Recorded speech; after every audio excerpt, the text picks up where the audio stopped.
Assalamualaikum warahmatullahi wabarakatuh. Selamat malam mitra. Kita sudah menyelesaikan ibadah salat maghrib ya. Barusan sudah terdengar azan maghrib.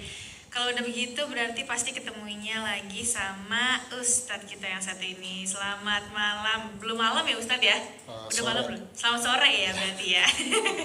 Selamat sore Ustadz Edward, apa kabar? Baik, alhamdulillah sehat. Alhamdulillah sehat. Tadi jalan gimana Ustadz? Lancar? Alhamdulillah lancar, nggak ada komo yang. Iya benar, si Komo lewat ya biasanya ya. Iya. Suka ganggu ya si Suka Komo. ganggu. Ustaz, hari ini kita kira-kira mau bawain tema apa nih ya? Kalau udah jam segini kan biasa kita ada kajian ya buat mitra semuanya yang ya Ustaz ya. Jadi judulnya itu dua yang pergi, satu selamanya atau satu bersamanya. Oke, dua yang pergi, satu bersamanya. Menarik ya Ustaz ya. Kira-kira tuh ngomongin tentang apa tuh Ustaz tuh? Dari judulnya udah menarik tuh. Berbicara kita hidup ini dunia, nanti ada hidup yang lain. Oke, berarti setelah kehidupan di dunia kita selesaikan, nanti ada kehidupan yang lain kita jalani gitu ya Ustadz ya. Betul. Menarik nih ya, buat mitra yang mau tanya-tanya tuh sekiranya tentang tema itu, atau nanti kita dengerin dulu nih ya materi yang dibawakan Ustadz pada malam hari ini gitu kan. Buat mitra yang mau tanya-tanya seputar tema, atau mungkin kalau di luar tema boleh gak Ustadz? Boleh banget. Boleh ya, Boleh. langsung aja ya mitra ya, langsung meluncur tuh tanya di WhatsApp kita di Elgangga ya 081118610003. Oke Ustadz, mungkin boleh langsung dimulai aja untuk kajian hari ini gitu ya, langsung silakan Ustadz. Baik, assalamualaikum warahmatullahi wabarakatuh.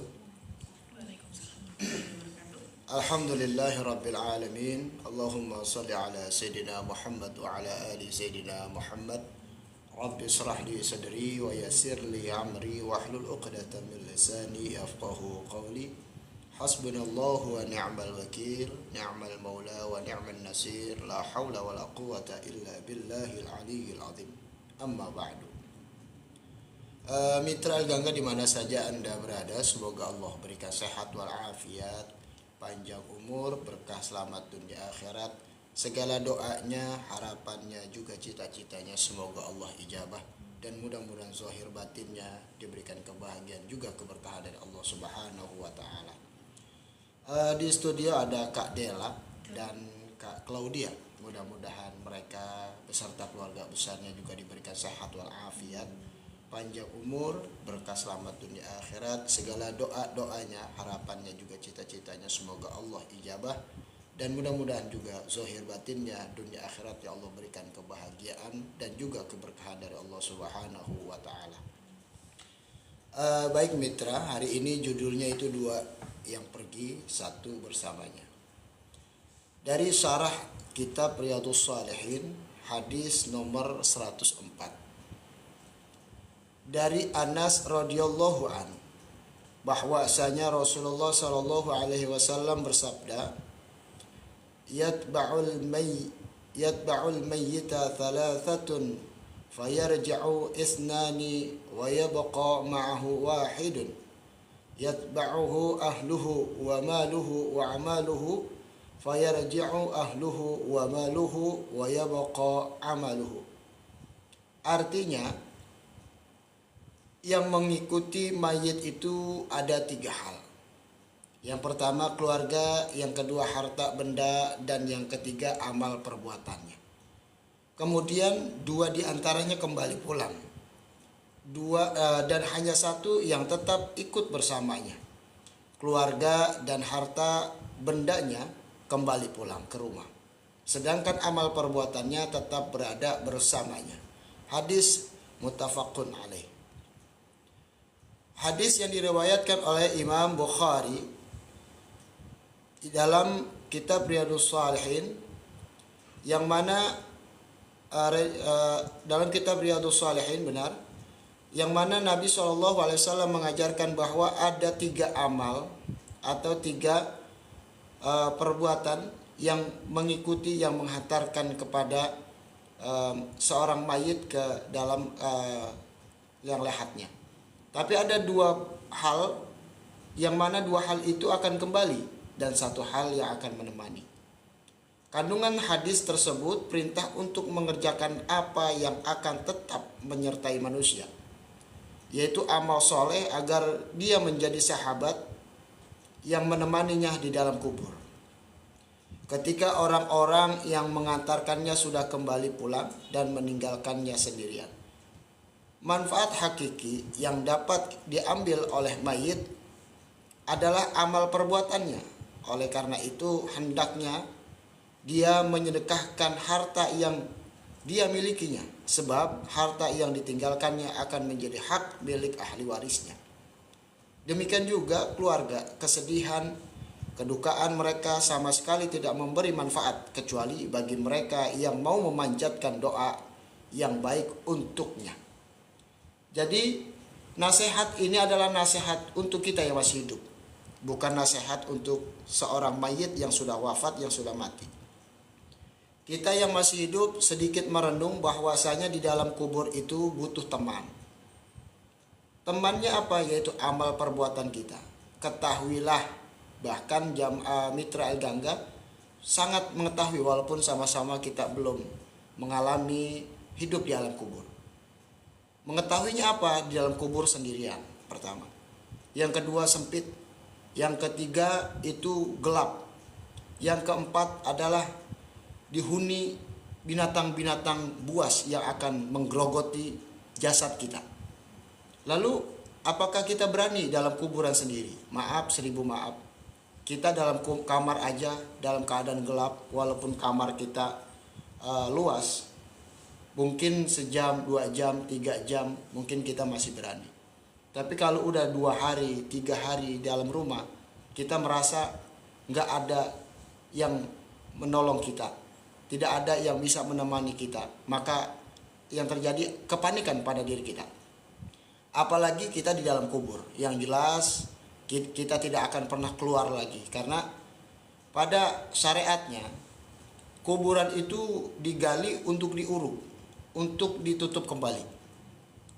Ketika ditutup kembali pasti disarankan dalam ajaran agama Islam biar padat, biar kencang, jangan sampai mudah untuk dibongkar. Bukan berbicara mayitnya bukan yang nggak boleh keluar lagi, tapi bicara syariat yang lainnya agar tidak ada binatang buas yang menggali itu kuburan lalu memakan jenazah sang mayat tersebut, sang manusia yang sudah mati tersebut. Itu bicara syariatnya. Tapi berbicara hakikatnya, orang yang sudah wafat, yang sudah mati itu tidak akan bisa kembali lagi ke dunia.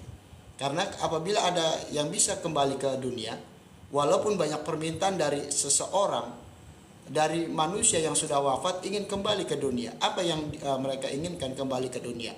Bahwasanya mereka ingin berkumpul dengan orang-orang soleh di dalam majelis ta'lim, di dalam mushola, dalam masjid dan lain sebagainya, untuk beribadah kepada Allah. Yang kedua, mereka ingin kembali lagi ke muka bumi, ingin memperbanyak sedekah di jalan Allah Subhanahu wa taala, walaupun itu hanya memberikan makanan kepada orang tuanya, hanya memberikan makanan kepada saudara-saudarinya, walaupun hanya memberikan makanan kepada sahabat-sahabatnya dan lain sebagainya. Itu adalah sedekah yang disarankan oleh Allah Subhanahu wa taala, sehingga dalam kubur kita memiliki teman yang kita sudah lakukan, yaitu amal perbuatan kita. Terakhir saya tutup, apabila kita memiliki amal, salah satunya sering dan suka membaca Al-Quran, nanti Al-Quran itu akan menemani kita di dalam kubur. Seperti apa Al-Quran itu menemani kita?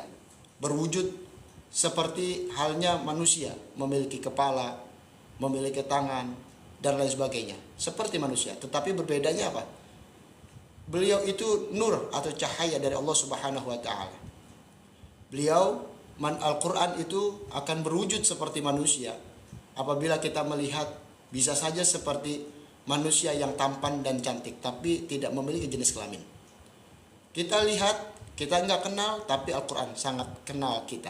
Bahkan Al-Quran menegur kepada kita, kalau bahasa sehari-harinya, bro, jangan takut ada gua. Tapi kita nggak pernah mengenal beliau, nggak pernah melihat beliau. Pasti kita mengatakan, siapa lu? Nah, Al-Quran itu akan menjelaskan, gua ini yang sering lu baca, baik pendek ataupun pelan, baik pendek ataupun panjang, baik pelan ataupun kencang. Saya adalah Al-Quran yang akan menemani engkau dan sampai yaumil qiyamah, dan aku akan minta rahmat dari Allah Subhanahu wa taala agar engkau dimasukkan ke dalam surga.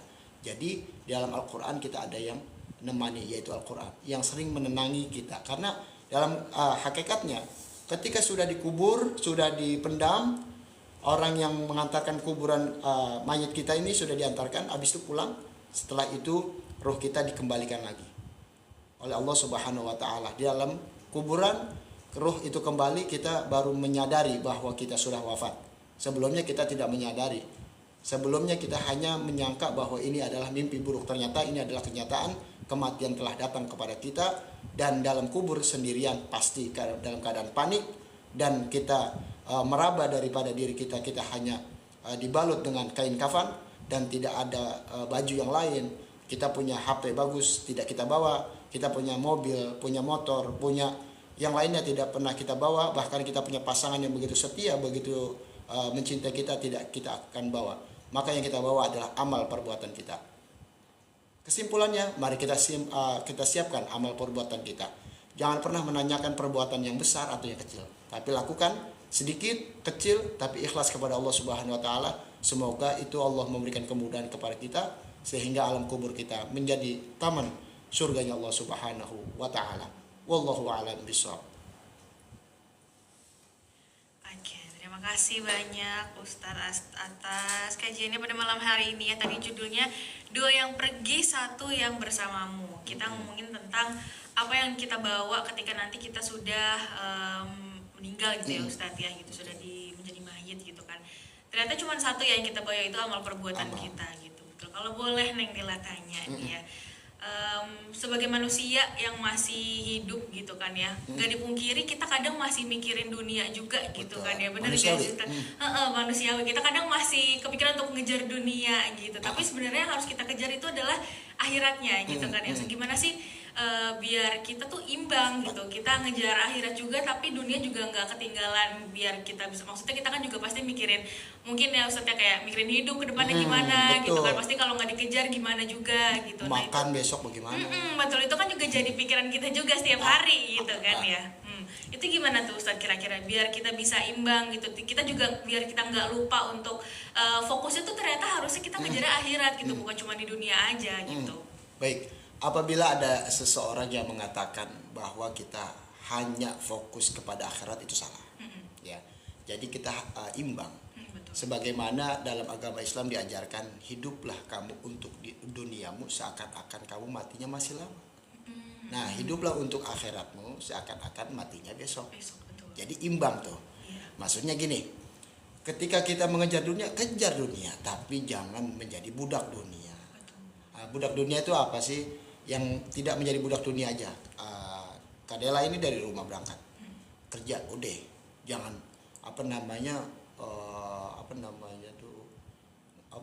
bahat gitu ya, rakus, ngoyo gitu ya, jangan, udah kita nikmatin aja, udah ada kerjaan alhamdulillah.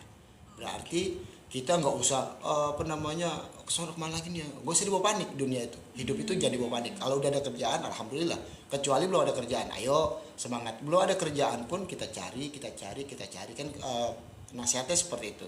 Tapi dicari harus tahu waktu, ya pulang. Karena bicara syariat, bicara usaha itu harus, tapi nggak boleh di luar kendali kita. Jadi agama Islam mengajarkan kepada kita lakukan apa yang kita lakukan dan jangan melebihi apa yang di luar keterbatasan kita. Jadi enaknya Kak Dela itu di Islam itu semua menjadi ibadah. Tadi Kak Dela bilang kan kita ini kayaknya memang diajarkan untuk melihat akhirat. Tapi kita ini masih cinta dunia. Sama, saya juga cinta banget sama dunia gitu. Karena kita manusia biasa. Walaupun di nasihat dalam agama Islam, dunia itu taruh di tangan, di kepalan kita, taruh akhirat itu di hati kita. Jadi kenapa di kepalan, kenapa di tangan? Ketika jatuh, ketika hilang, kita nggak usah panik. Kenapa di akhirat di hati? Jadi ketika akhirat di hati hilang, baru panik. Karena hati, ya, yang mana kalau udah melekat di hati, insya Allah enak aja gitu kan ya. Nah, jangan sampai dibalik, dunia taruh di hati, akhirat di tangan. Nah, itu yang bakalan hancur. Jadi enaknya di dalam umat Islam itu Kadela, jadi apapun bisa menjadi ibadah. Kadela dari rumah cuman bilang gini, ya Allah saya pengen kerja karena engkau ya Allah. Udah gitu doang tuh, simpel tuh, itu jadi ibadah. Karena apa? Setiap amal itu tergantung dengan niatnya. Setiap perbuatan itu dengan niatnya. Jadi niatin aja. Misalkan kita cuman main ke rumah saudara silaturahim kan gitu. Ya Allah siapa yang silaturahim. Jadi jangan niatnya main. Walaupun kita CS kita gitu ya. Kita nongkrong di mall nih, ya kan? Ataupun nonton di bioskop di mana. Kita niatnya ya Allah siapa yang silaturahim sama teman saya. Udah gitu, itu udah jadi amal ibadah. Apalagi kalau ditambahin lillahi ta'alanya, karena engkau ya Allah gitu kan. Jadi itu enaknya umat Islam. Katakan seperti ini. Sholat itu memang ibadah. Sedekah, zakat dan lain sebagainya lah ya. Baca Quran itu mungkin ibadah. Jelas itu ibadah. Tetapi itu mungkin terlalu pasanya ketinggian. Tapi yang kita lihat dalam hidup kita ini, yang keseharian kita aja nih. Coba niatin ibadah deh. Misalkan kita pengen ngopi gitu ya ke rumah teman, ya Allah saya pengen ngopi di sana, pengen silaturahim karena engkau ya Allah. Itu jadi ibadah. Jangan sampai yang sedikit pun diselonong boin, nggak ada pahalanya gitu. Jadi bahasa gini, kita hanya dapat kepuasan perut, tapi tidak ada timbangan pahalanya. Padahal itu kecil itu juga udah bisa jadi pahala ya Ustaz. Itu misalkan Kadela contohnya aja nih, ngasih adeknya duit, nggak usah gede-gede lah, contoh ya 1.000 nih dek buat kamu, tapi dalam hati lillahi ta'ala karena engkau ya Allah. Itu jadi amal ibadah. Kenapa sih saya bilang seperti itu? Karena kebanyakan para guru, para ustadz, para kiai itu terlalu tinggi mengajarkan kepada umatnya, sehingga mereka tuh bingung, yang masih di bawah nih bingung. Aduh gimana sih ya? Gue sholat belum doyan gitu lah ya. Ke masjid masih iseng lah gitu ya. Anggot-anggotan ya. Anggot-anggotan manusiawi, karena manusia kan volumenya beda-beda. Betul. Bahasa kita main motor aja, gigi itu kan ada ukurannya. Betul, 1, kan 2, 3, 4 gitu ya. Kan gak mungkin naik motor langsung gigi 4, pasti ngeden. Iya betul. Nah begitu pun hidup kita. Jadi yang bawah ini, yang bahasanya yang kayak saya nih, yang awam-awam, ya udah ajarkan yang apa yang kita lakukan, coba niatnya ibadah. Terus yang kedua adalah tambahin, sering nyebut Allah tapi tambahin, ya Allah ajak zahir batin saya bisa mencintai engkau itu. Jadi ntar Allah tuntun tuh apa rezekinya bagus, apa pembawaannya, hatinya enak, apa auranya muncul dilihat orang, gue ngeliat lu resep aja. Nah itu jadi tambahin, ya Allah ajarkan aku atau didik aku, biarkan aku itu bisa zahir batin aku untuk mencintai engkau. Jadi minta itu pendek tuh. Jadi pertama niatin segala amal ibadah kita karena Allah, kecuali yang jelek adalah misalkan nyopet. Jangan diniatin buat dapat pahala ya. Itu beda. Jangan harap. Dari perkaranya udah jelas ya. Terus saya kan kalau kerja nongkrong itu kan masih positif. Nah, kecuali kayak tadi gitu kan ya. Terus yang kedua niatin buat kita bisa zahir batin kita Allah tuntun biar kita bisa mencintai Allah. Insya Allah Allah kembangin hidup kita dengan didikan Allah Subhanahu Wa Taala, dan Allah hadirkan orang-orang baik sehingga bisa nasihatin, bisa ngarahin kita. Begitu. Berarti berkumpul dengan orang-orang yang baik juga gitu. Nah saya potong dulu, kalau berkumpul dengan orang baik. Sekarang gini Kadela. Apa tuh? Katakan orang kaya itu orang baik. Iya. Ya saya miskin nih. Kira-kira mau nggak? Saya berani nggak kumpul orang kaya? Agak segan ya biasanya ya harusnya. Biasanya segan gitu ya. Jadi simpelnya gini, kita kemungkinan logika kita kayaknya nggak bakalan deh. Malu gitu ya. Iya, segan gitu. Bahasa simpel gini, mereka menganggap saya bukan levelnya dia. Betul. Tapi cukup kita bilang sama Allah, kita nggak punya kemampuan nih. Ya Allah, ajarkan saya untuk mencintai engkau.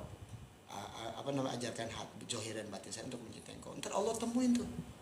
Apakah tiba-tiba Kak Dela misalkan lagi datang, kamu namanya siapa? Dela Pak. Wah bisa nggak minta nomornya? Ya, banyak jalan lah. Intinya begitu. Kalau nggak mungkin kan utuk-utuk. Lu orang kaya ya, kenalan, kan nggak mungkin. Maksa ya gitu ya. Maksa. Jadi perumpamaan awalnya gimana ya, ribet kan. Udah kita minta sama Allah aja, ntar Allah kirim cara-caranya. Gitu. Oke.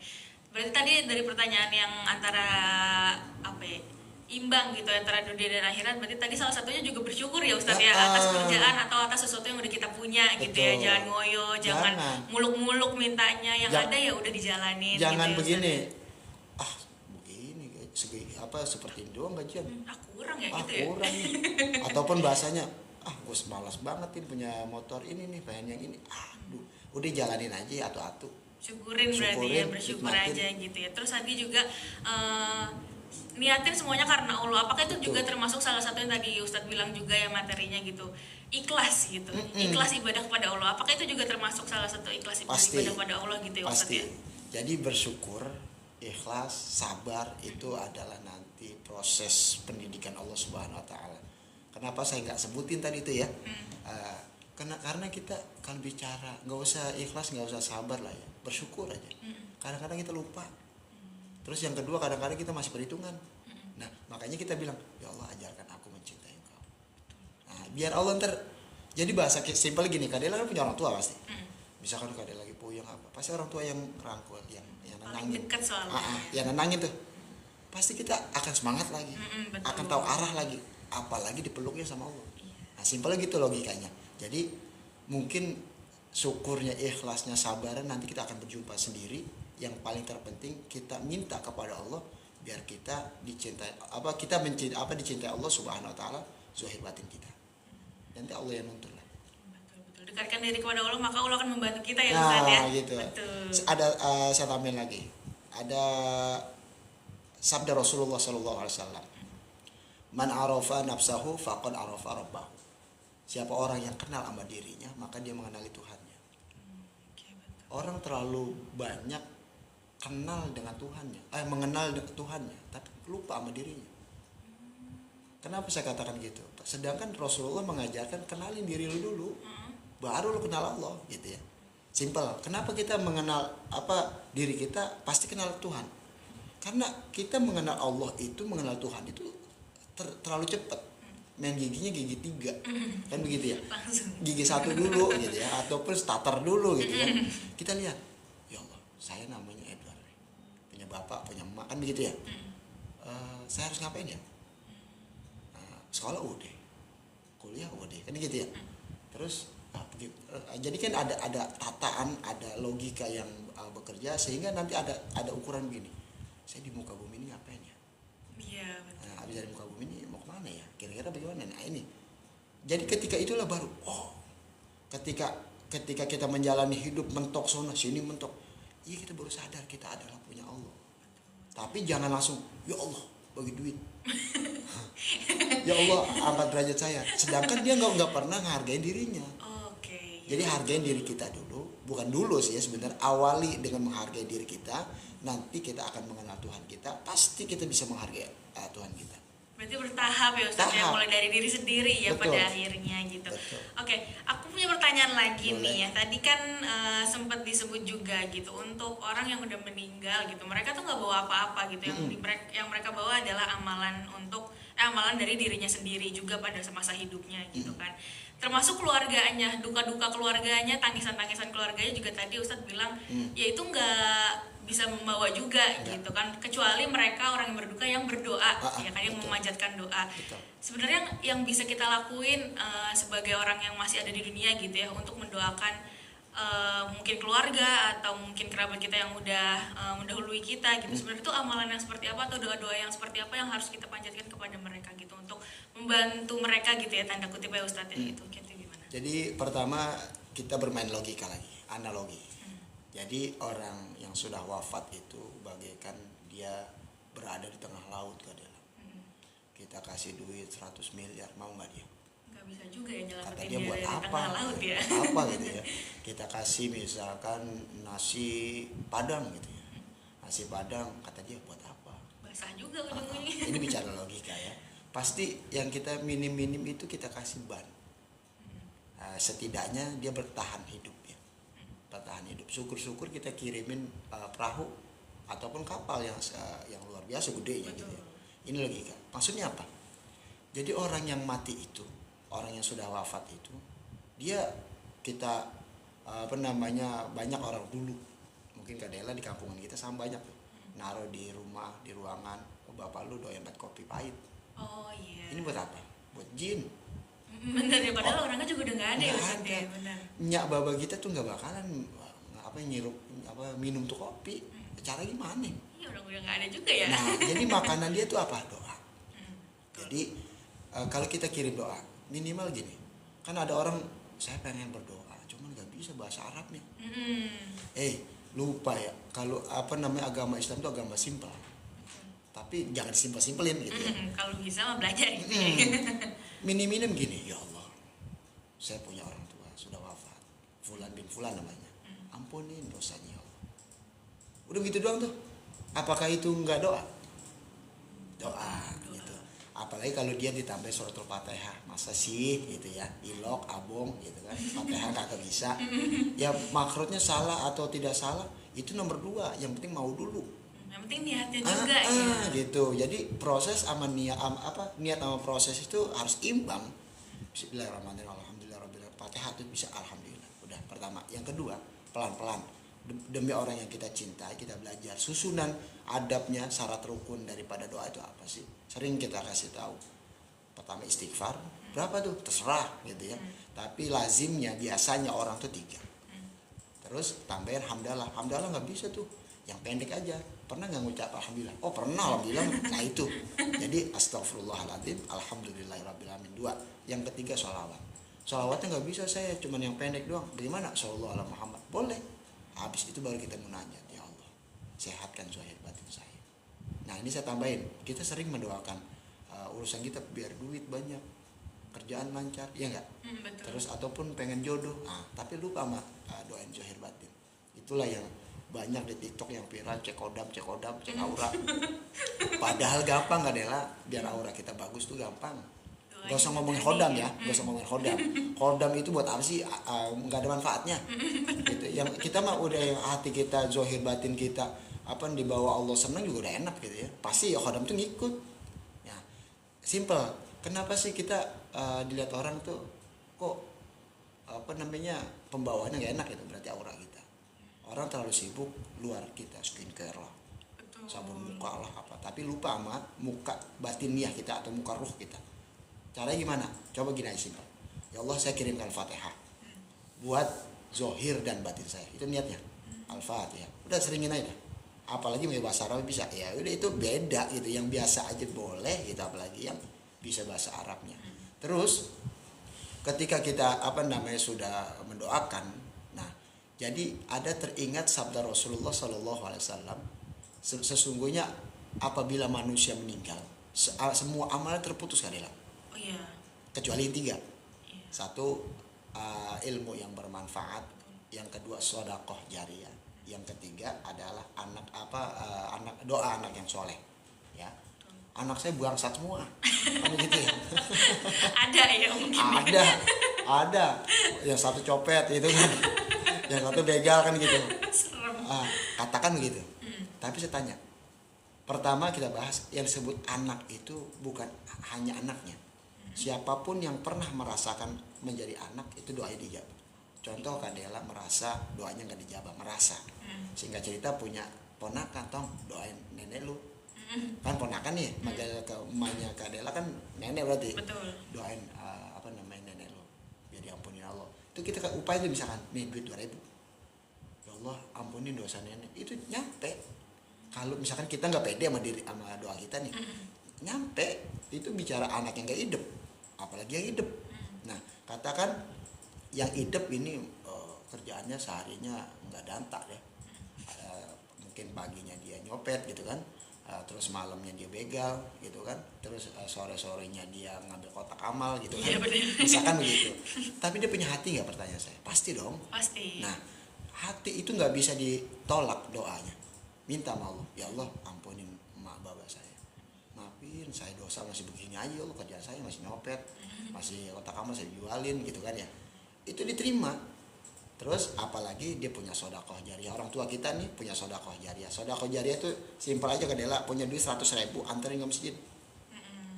Apalagi masjid yang direnovasi. Itu masjidnya masih ada, itu jariyahnya masih ngalir. Betul. Terus ilmu yang bermanfaat. Ini anak-anak kita sebagai anak tuh sering lupa. Ilmu yang bermanfaat. Ilmu yang pertama kita dapat adalah ilmu orang tua. Iya.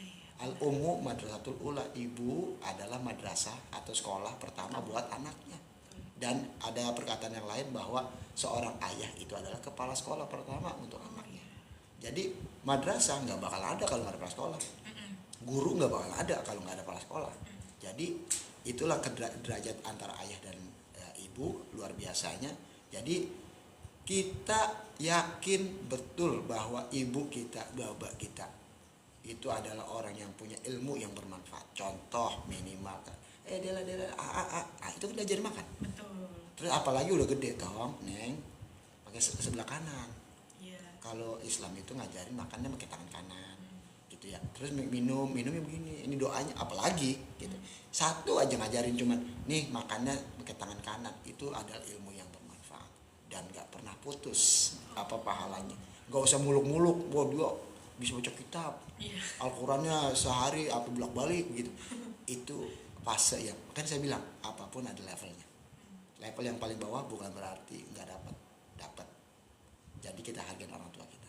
Apalagi kata orang juga kalau apalagi yang ngajarin Al-Fatihah pertama nih ya adalah orang tuanya. Al-Fatihah kan pasti dipakai buat sholat apa ya gitu. Ya. Itu justru jadi pahala yang mengalir juga untuk orang tuanya ke depannya nanti ya Ustaz ya. Pasti, saya merinding itu. Pasti, karena kan bahasanya Fatihah itu kan kesimpulan daripada Al-Quran ya. Jadi baca Fatihah itu kayak baca Al-Quran. Apalagi nanti orang tua kita, kalau bahasa kita, ini logika lagi. Kita doain orang tua kita jangan laki nih, biasanya laki hari Jumat doang khotib bicara Allah maghfir lil mu'minina wal mu'minat wal muslimin wal muslimat, kan itu minta doa buat orang muslim. Tapi perumpamannya adalah kalau kita nggak khususin buat orang tua kita sebutin namanya, bagaikan dia makan besek satu nih, lauknya mau keren, padang, rendang, apa namanya, ayam, banyak, tapi bareng-bareng kenyang. Enggak ya. Bagi-bagi ya ujungnya. Bagi-bagi, bukannya pelit ya. Ini bicara hitungan dalam perhitungan. Iya.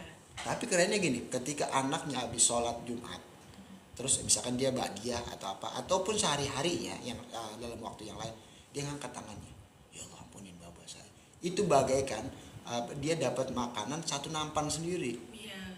Ibaratkan nasi kebuli, ini nasi kebulinya bukan daging kambing sepotong-sepotong, ini bukan satu paha lagi, satu kambing. Benar. Waduh, bukannya enak lagi tuh, puas. Utuh ya. Nah, jadi apalagi dia bisa bagi. Gue banyak kan nih, anakku rajin banget nih, ponakan gue, mantu gue nih, saudara gue, bagi buat tuh banyak banget tuh, kayak gitu. Itu logika. Kok seperti itu? Ya itulah Islam. Makanya pentingnya kita yang hidup untuk orang yang sudah wafat adalah doa. Dan bukan berarti orang yang sudah wafat tidak mendoakan kita. Jadi kadang misalkan gini, ya Allah ampuni dosa emak saya, dosa bapak saya, dosa engkong saya. Dalam kubur dia tahu. Dia bilang, ya Allah itu anak saya udah doain, balikin ke dia ya Allah, sehatin dia, ampunin dia, senengin dia ya Allah. Bahkan kalau anak yang nggak doain, itu orang yang di kuburan sering doain kita. Makanya kita adalah orang yang nggak bersyukur kalau nggak doain orangnya sudah mati. Mereka aja bisa doain kita itu ya. Itu berarti kan kita nggak hidup ya. Mak lu sering banget apa namanya nyiapin nasi apa bahasa gitu, lu cuek aja. Janganlah. Oke Ustaz, terima kasih Ustaz ya atas kajian hari Sama-sama. ini. Masya Allah temanya sangat berbobot ya, isinya padat banget walaupun Amin. juga gak lama tapi ternyata ilmunya banyak ya. Semoga bisa diterima mitra semuanya. Semoga ada jawaban-jawaban, mungkin ada pertanyaan dari mitra yang selama ini nggak tahu nih nyari jawabannya kemana, ternyata dijawab untuk hari ini, tema hari ini gitu ya. Mungkin langsung aja Ustadz ditutup dari Ustadz untuk doa penutup hari ini. Baik mitra, sebelum saya tutup dengan doa, sering dan harus saya ingatkan terus khususnya buat diri saya, jangan pernah membatasi daripada amal kita. Sedikit lakukan. Orang mau ngomong apa, mau ngata apa, bodo amat. Yang penting kita udah mulai OTW. OTW apa yang kita bisa, OTW apa yang kita bisa lakukan dan lain sebagainya. Orang bilang soal alim lu pakai peci, sekarang biarin. Yang penting satu, jangan dibales. Yang kedua, jangan terpengaruh. Kuncinya itu, kalau kita mau OTW baik tapi kita balas terus terpengaruh, udah berantakan lagi. Jadi kita jangan sampai berantakan lagi. Yang kedua, semangat. Tujuan kita apapun niatin untuk Allah, dan ajarkan zahir batin kita untuk mencintai Allah, untuk mencintai Nabi Muhammad. Semoga Allah berikan kebahagiaan zahir batin kita. Mari kita berdoa kepada Allah, mudah-mudahan doa-doa kita, harapan kita, cita-cita kita diijabah oleh Allah Subhanahu wa taala. Astaghfirullahaladzim, astaghfirullahaladzim, astaghfirullahaladzim, alhamdulillahirabbil alamin. Allahumma shalli ala sayyidina Muhammad wa ala ali sayyidina Muhammad. Rabbana zalamna anfusana wa illam taghfir lana wa tarhamna lanakunanna minal khasirin. La ilaha illa anta subhanaka inni kuntu minadh dhalimin. La haula wa la quwwata illa billahil aliyyil azim. Allahumma arinal haqqa haqqa warzuqna ittiba'ah wal batila batila warzuqna ijtinabah. Rabbi ighfir lana wa liwalidayna warhamhuma kama rabbayana shighara. Rabbi zidna ilman warzuqna fahman. Rabbana hab lana min azwajina wa dhurriyyatina qurrata a'yun waj'alna lil muttaqina imama. Rabbana hab lana minas salihin. Rabbana hab lana minas salihin. Rabbana hab lana minas salihin. Rabbana ighfir lana wa li ikhwanina alladhina sabaquna bil iman wa la taj'al fi qulubina ghillan lil ladzina amanu rabbana innaka ra'ufur rahim. Rabbana atina fid dunya hasanah wa fil akhirati hasanah wa qina adzaban nar. Wa sallallahu ala sayyidina Muhammadin wa ala alihi wa sallam walhamdulillahi rabbil alamin. Assalamualaikum warahmatullahi wabarakatuh.